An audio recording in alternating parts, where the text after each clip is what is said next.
Hi friends, welcome to my channel, and today we will discuss about the anatomy of lateral wall of nose under following headings. First we will see the introduction, what is lateral of nose, where it is, how it is, we will see that, and what are the subdivisions of the lateral of nose and which bones and cartilage form the lateral of nose, that is skeletal framework, and we will see the subdivisions one by one: vestibule, atrium, then conchae and the meatus. Conchae are the bony projections downwards and medially, whereas the meatus are space below and lateral to the conchae, and we will see the structural opening in each meatus, and we will see the blood supply of the lateral of nose, nerve supply, just like the nasal septum, it is also from the atriocarpal ganglion. Then most importantly, we will see clinical anatomy in the applied aspects.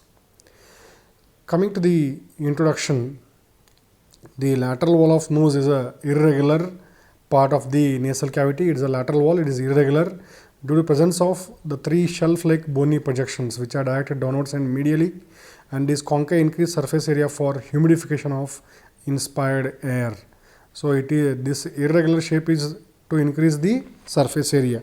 You can see here we are seeing the right side lateral of nose. From the left view, you can see the three concha there directed downwards and medially, and the spaces below and lateral to each concha is called as meatus.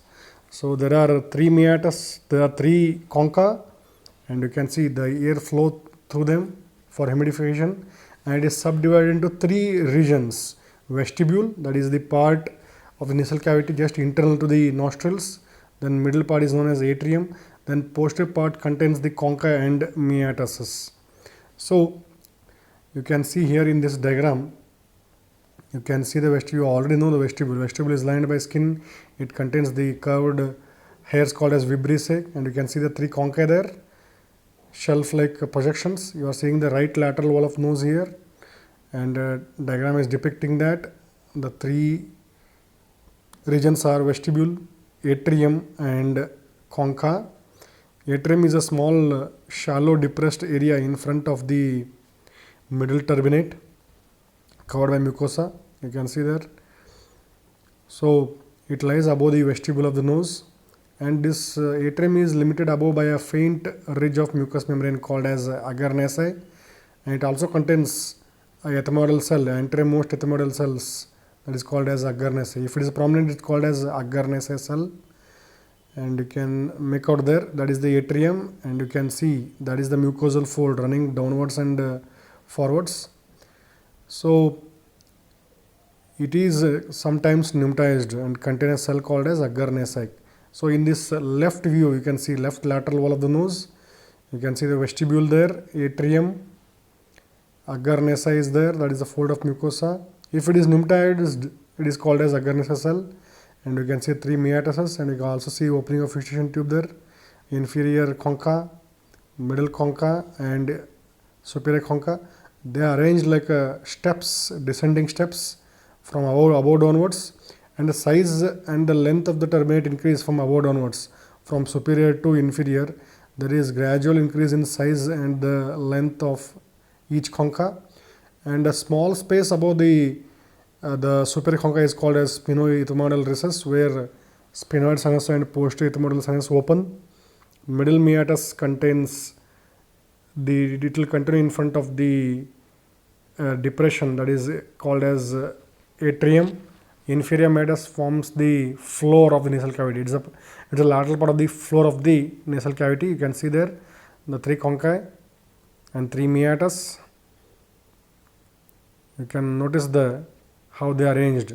They are arranged like descending steps, and the bony framework of the lateral of nose is formed by numerous bones coming from anteriorly nasal bone, frontal process of maxilla, lacrimal, labyrinth of ethmoid, which contributes to the superior and middle nasal concha. Inferior nasal concha is independent bone, then perpendicular plate of palatine, and lastly medial pterygoid. So here you will see the different bones with different colors for easy understanding. You can see it also has a cartilage framework. We will see later, but let's see the bony framework here. The first is nasal bone, then frontonasal process of the maxilla and lacrimal bone, which is very fragile bone, and labyrinth of ethmoid, it is also very fragile. It gives rise to two concha, superior and middle, whereas inferior nasal concha is an independent bone. You can see superior concha and middle nasal concha, and beneath them you will see a small bone, small process, that is unsigned process. And you can see inferior nasal concha, it is an independent bone. And now blue colored, you can see here the palatine bone, and lastly medial pterygoid plate. So these bones, these 7 bones form the bony framework of the lateral wall of nose. And coming to the cartilaginous part, it is formed by supranasal cartilage, that is lateral cartilage, inferior nasal cartilage, also called as major alar cartilage, and minor alar cartilages. You can see superior and inferior nasal cartilage and minor alar cartilage with fibrofatty tissue form the cartilaginous framework. So just like your nasal septum, lateral wall of nose is also osteocartilaginous. And coming to the projections, the lateral wall of the nose proper, it contains 3 concha, inferior, middle and superior. Inferior is independent bone, middle and superior parts of the labyrinth of ethmoid. Superior concha is the highest and smallest of the conchas. You can see here the superior concha is above, and it begins from the half of the width of the middle turbinate, and middle turbinate begins from the half of the width of the inferior turbinate. So they are arranged like descending steps. In this left side you are seeing sagittal section, and right side you are seeing coronal section. You can make out the origins of these 3 conchas. You can see the ethmoid bone with a perpendicular plate and labyrinth and crista galli there, blue colored apex, and you can see superior and middle turbinates or nasal conchas are coming from ethmoid, whereas inferior nasal concha is independent. And you can also see lateral to these superior and middle concha, you are seeing ethmoidal air cells. And in this animated framework, you can see what are the different parts, how it is formed. You can see here the cartilaginous part entirely. This is lower nasal cartilage or major alar cartilage, lateral nasal cartilage or upper nasal cartilage, fibrofatty tissue, then the nasal bone. You can see there nasal bone contributes to both the lateral wall and medial wall of the nose, maxilla, lacrimal bone, and you can see an independent inferior nasal concha, and you can see the entire ethmoid here. You are seeing entire ethmoid bone. In the midline you are seeing middle and superior nasal concha, and in the midline you are seeing perpendicular plate of ethmoid forming the nasal septum, the pentagonal that we discussed in the previous video. Please go and check out the framework of nasal septum there, and you can see both superior and middle nasal concha are parts of labyrinth of ethmoid, or they are coming from lateral mass of the ethmoid. And you can see the palatine bone there, perpendicular plate of palatine bone, which separates the pterygopodan fossa from the nasal cavity, and that is medial pterygoid plate, part of the sphenoid. And sagittal section of head and neck you can see here, taken the midline.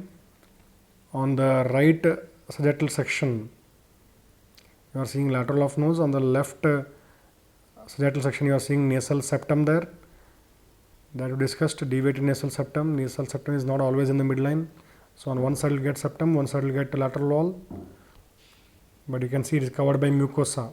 Nasal septum is a osteocartilaginous partition covered by mucosa, and when you strip the mucosa to see the framework, you will see 3 principal structure, that is septal cartilage, perpendicular plate of ethmoid, then vomer bone.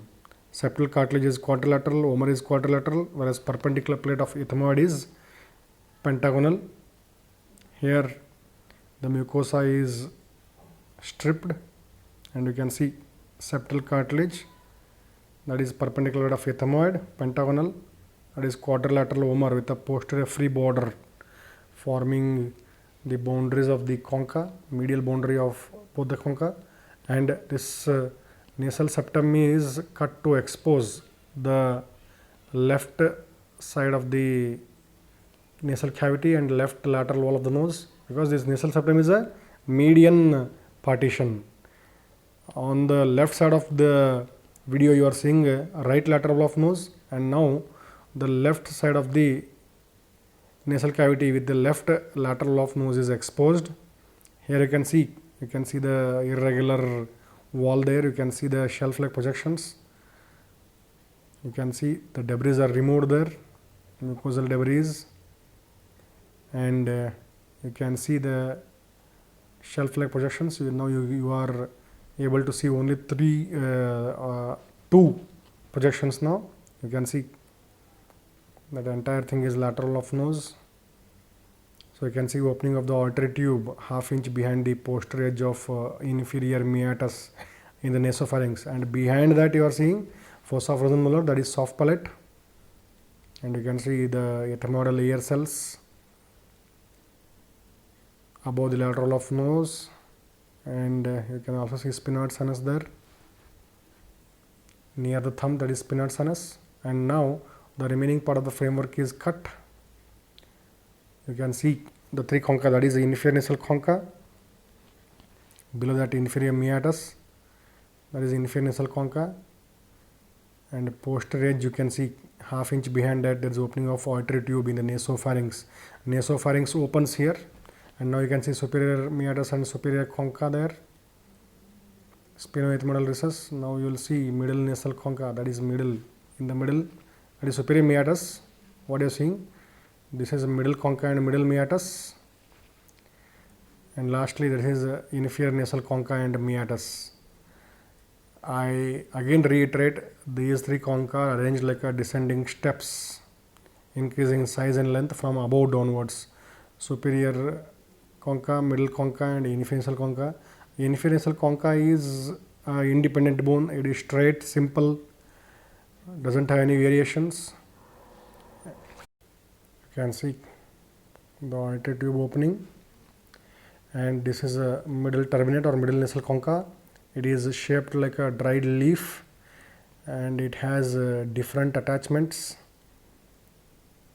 You can see in one more view here, right lateral wall of the nose, inferior nasal concha, auditory tube opening, middle nasal concha, and I told you middle meatus is shaped like a dried leaf, that is superior nasal concha, and it has different attachments. Anterior 1/3 is sagittal in attachment. It is attached to the cribriform plate of ethmoid, to the roof, whereas middle 1/3 is coronal in orientation, and it is attached to the lamina prapariesae of the ethmoid, and posterior 1/3 is horizontal. It is also attached to the lamina prapariesae and ethmoid bone. So anterior 1/3, middle 1/3, and posterior 1/3. It has a curvy attachment, and middle 1/3 is called as ground lamella. That is the anterior 1/3 sagittal in orientation, attached to the cribriform plate. Middle 1/3 is coronal in orientation, attached to the lamina prapariesae. Posterior 1/3 is horizontal. So middle 1/3 of the middle turbinate is called as ground lamella or basal lamella. It separates the anterior and posterior ethmoidal cells, and below that you can see uncinate process and ethmoidal bulla, hiatus semilunaris, into which anterior ethmoidal cells, bulla ethmoidalis, and maxillaris sinus open. So remember, ground lamella divides the ethmoidal cells into anterior and posterior groups. Historically, we say there are three groups of ethmoidal sinus, anterior, middle, and posterior, but clinically they consider only two types, and agar nasa is most anterior part of the or anterior ethmoidal cell. It is pneumatized, and it is seen like this on the CT scan. You can see there, that is the predominant agar nasa cell. There are many ethmoidal cells, Heller cells, Onodi cells, and there are numerous variations in the middle turbinate. Concha bullosa is a variation originated by the pneumatization of the bony plate of the extension of ethmoidal ear sinus cells. So variation pneumatization may be observed, and paradoxically curved. Usually the meatus are directed downwards and medially. It is directed downwards and laterally with a curve to the medial side. Paradoxically curved middle turbinate, and middle turbinate attachments are very important because while operating endoscopically you should be very careful. Attachment of inferior turbinate is simple, and you can see there this paradoxically turned middle turbinate may block the infundibulum, and sometimes it may be curved excessively, forming a space upon itself that is called as a turbinate sinus. You can see the curving there, excessively curved and forming a space upon itself. It will fold upon itself, forming turbinate sinus, and sometimes the superior meatus may pneumatize the vertical attachment of the middle turbinate. That is, it produces a space called as interlamellar cell of the Grunwald. So remember, which part of the middle turbinate is called as ground lamella? Middle 1/3, which is coronal in orientation, attached to the lamina paparaceae. Then coming to the meatuses, these are the passages present below and lateral to each concha, and inferior meatus lies beneath the inferior concha and the largest of the three meatuses. I also told you it's a part of the floor of the nasal cavity, and nasolacrimal duct opens there at the junction of anterior 1/3 and posterior 2/3 of this inferior meatus. Each meatus is important because of the structures opening there, and you can see on the left side you are seeing an endoscopic view, and on the right side you are seeing the inferior nasal concha is cut, and you can see the opening of bony opening of nasolacrimal duct, and you can see periosteum of the nasolacrimal duct. It is opening there, and on the left side you are seeing the coronal section showing the nasolacrimal duct coming from the orbit to the nasal cavity, and you can see there the arrow is showing the ethmoidal bulla, hiatus semilunaris, and uncinate process. What is that? We will see in the coming slides. You can see inferior meatus, there is opening of nasolacrimal duct, and middle meatus is clinically important because numerous structure open there. You will see ethmoidal bulla, a rounded elevation, and hiatus semilunaris. It is a semicircular sulcus below the bulla, and infundibulum, a short passage at the anterior end of the meatus, communicates above with the frontal sinus. You can see here the middle turbinate is cut there. You can see ethmoidal bulla, and that is a hiatus semilunaris and uncinate process. Ethmoidal bulla is the most consistent ethmoidal air cell, and that is the opening of maxillary sinus there. In the anterior part of hiatus semilunaris, there is opening of frontal sinus and anterior ethmoidal air sinuses. In the posterior part, you will see opening of maxillary sinus, and above you are seeing sphenoethmoidal recess, and the bony part you can see, that is the uncinate process. It is the postero-inferior projection of the labyrinth of ethmoid. Postero-inferiorly it has a free edge and forms the anterior part of the hiatus semilunaris, and you can see ethmoidal bulla. Middle concha is retracted there. Middle turbinate is retracted. You can see. So what is uncinate process? It is the process of the labyrinth of ethmoid attached to the lacrimal bone and frontal nasal process of maxilla, and inferiorly it is attached to the inferior nasal concha. Posteriorly it is free, forming the part of the hiatus semilunaris, and in this picture you can see the entire ethmoid bone. We have seen that in the previous video also. You can see the crista galli, cribriform plate, perpendicular plate, the labyrinth giving rise to two conchas, and you can see uncinate process coming lateral to the middle turbinate. So below you can see the attachment of uncinate process to the inferior nasal concha. So it is guarding the opening of the maxillary sinus there posteriorly. Postero-inferior edge is free. So you can see opening of the frontal air sinus in the anterior part, whereas the maxillary sinus opens in the posterior part. The middle ethmoidal air sinus open in the upper margin of the bulla ethmoidalis. Clinically, there is nothing called as middle ethmoidal sinus, but historically we say that this is the frontal sinus and frontal recess, into which the frontal sinus will open and then opens into infundibulum, bounded above by the bulla ethmoidalis and antero-inferiorly by the uncinate process. You can see the attachment of middle turbinate there, sagittal, coronal and horizontal, anterior 1/3, middle 1/3 and posterior 1/3. And you can see the frontal recess is shaped like a hourglass. You can see frontal orifice, and you can see the unsigned process, and in front of that you are seeing agar nasal cell. So you can see the opening of the maxillary sinus there. It opens in the posterior part of the hiatus semilunaris. Sometimes you will see accessory opening. The normal opening of the maxillary sinus is oval, whereas accessory opening is usually circular. You can see closely, that is the usual opening, that is the accessory opening of the maxillary ostia. You can see the infundibulum. So coming to the osteomeatal complex, the area below and lateral to middle turbinate is called as osteomeatal complex. Functionally it is called as osteomeatal complex, where this unsigned process bulla ethmodalis and intervening infundibulum form a unit into which these frontal, anterior ethmoidal and middle ethmoidal and maxillary sinus open. You can see here maxillary sinus opening, unsigned process you are seeing there attached to inferior nasal concha, middle meatus you are seeing ethmoidal bulla, and the frontal sinus from above, they all open into this area present below and lateral to middle turbinate. So here you can make out.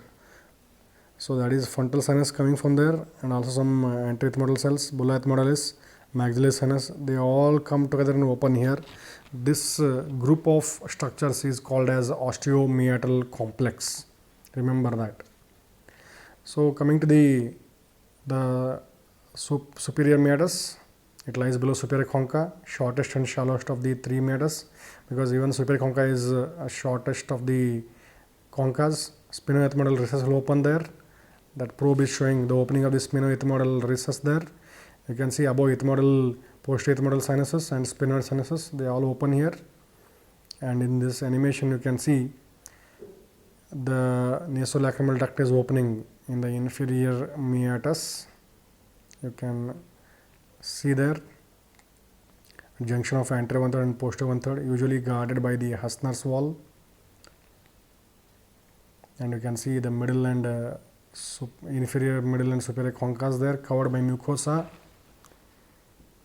So this bony framework is covered by mucosa, respiratory mucosa lined by ciliated columnar epithelium containing the numerous vessels for the purpose of humidification. That's why in case of cold you will see congestion because of the excessive blood flow for humidification of the cold inspired air. And now you can see the middle nasal concha is cut here to expose the structures beneath it. What you see here, you will see unsigned process, hiatus semilunaris and ethmoidal bulla. And what will open here, that is ethmoidal bulla. You can see that is hiatus semilunaris, and anterior-inferior to the hiatus semilunaris you will see uncinate process. And now the inferior nasal concha is cut to expose the inferior meatus. What will open in the inferior meatus? Nasolacrimal duct guarded by Hasner's valve. Remember, only one structure will open in the inferior meatus, that is nasolacrimal duct. You can see it is guarded by Hasner's valve, that is the opening of the nasolacrimal duct you are seeing in this dissection video. And now you can see the maxillary ostia opening in the posterior part. In the middle part you are seeing middle ethmoidal air cells, anterior part anterior ethmoidal and frontal air sinus, that is ethmoidal bulla. So coming to the arterial supply, it is divided into four quadrants. Anterior superior quadrant is by the anterior ethmoidal artery, and they are again supported by the posterior ethmoidal arteries. Anterior inferior quadrant by the facial artery and greater palatine artery. Posterior superior by the spinopalatal artery coming via spinopalatal foramina in the palatine bone, coming from third part of maxillary artery. Posterior inferior quadrant is by the greater palatine and descending palatine arteries. You can see there. So here lateral wall of nose, just like your nasal septum, has a contribution both from external cavitary artery and internal cavitary artery. Anterior and posterior ethmoidal arteries are branches of ophthalmic. It is a terminal branch of internal carotid, whereas spinopalatine, greater palatine are branches of maxillary artery, which is a terminal branch of external carotid. And venous drainage is divided into three regions: anterior 1/3 drains into facial vein, middle 1/3 into pterygoidvenous plexus, posterior 1/3 into pharyngeal plexus. And again, the nerve supply is divided into four quadrants, or you can say five regions. The olfactory region is innervated by olfactory nerves, antero-superiorly anterior ethmoidal nerve or external nasal branch, antero-inferiorly anterior superior alveolar nerve, whereas postero-superiorly you will see posterior superior lateral nasal branches coming from pterygopalatine ganglion. You can make out here. The vestibule and atrium, they are supplied by the external nasal branch of the anterior ethmoidal, whereas the lower part antero-inferiorly by the anterior superior alveolar nerve, olfactory region by the olfactory nerve, and posterior-superiorly by the posterior superior lateral nasal nerves, posterior-inferiorly by the posterior inferior lateral nasal nerves. So these nasal nerves come from pterygopalatine ganglion. We have discussed in detail about the pterygopalatine ganglion in the video of pterygopalatine fossa. Please go and see that. So these all come via these maxillary nerve branches. You can see these all are branches coming from pterygopalatine ganglion. Pterygopalatine gives four sets of branches: orbital, palatine, pharyngeal and nasal. Whereas the olfactory region is supplied by special sensory nerves of the olfactory nerves. They pass through cribriform plate. Coming to lymphatic drainage, anterior half is drained by submandibular lymph nodes, whereas posterior half is drained by the retropharyngeal lymph nodes. So arterial and nerve supply is into four quadrants. Venous drainage is three areas, lymphatic drainage 2 areas. Coming to the upper anatomy, so nose is part of the dangerous areas of face. You can see there. So any infection from there can spread to cavernous sinus or the brain meninges. And nose bleeding is a common complaint or common condition that may be due to clotting problem, tumor, or use of some narcotics, and dry mucous membrane in case of low humidity. What you should do in case of epistaxis or nose bleeding: ask the person to breathe slowly through the mouth, direct the person to either sit or stand upright, lean forward slightly, stop the blood flow by pinching the nose with the thumb, and topical anesthesia packing may be given. If the bleeding continues for 15 minutes, change the person's position and apply the pressure. Nasal glioma, it is a hypertrophic neural tissue coming from the olfactory region, and frontonasal encephalocele present in the midline or paramedian nasal masses, and they may enlarge in size. Nasal polyps, these are the outgrowths of the nasal mucosa like grapes or small balloons, usually due to asthma, sinusitis, cystic fibrosis, and aspirin sensitivity, and they are treated by steroid therapy and surgical excision. So this is about the lateral of nose. Thanks for watching. Please comment and give your feedback to improve further. So for that, you should subscribe this channel and press the bell icon for regular updates. Thank you.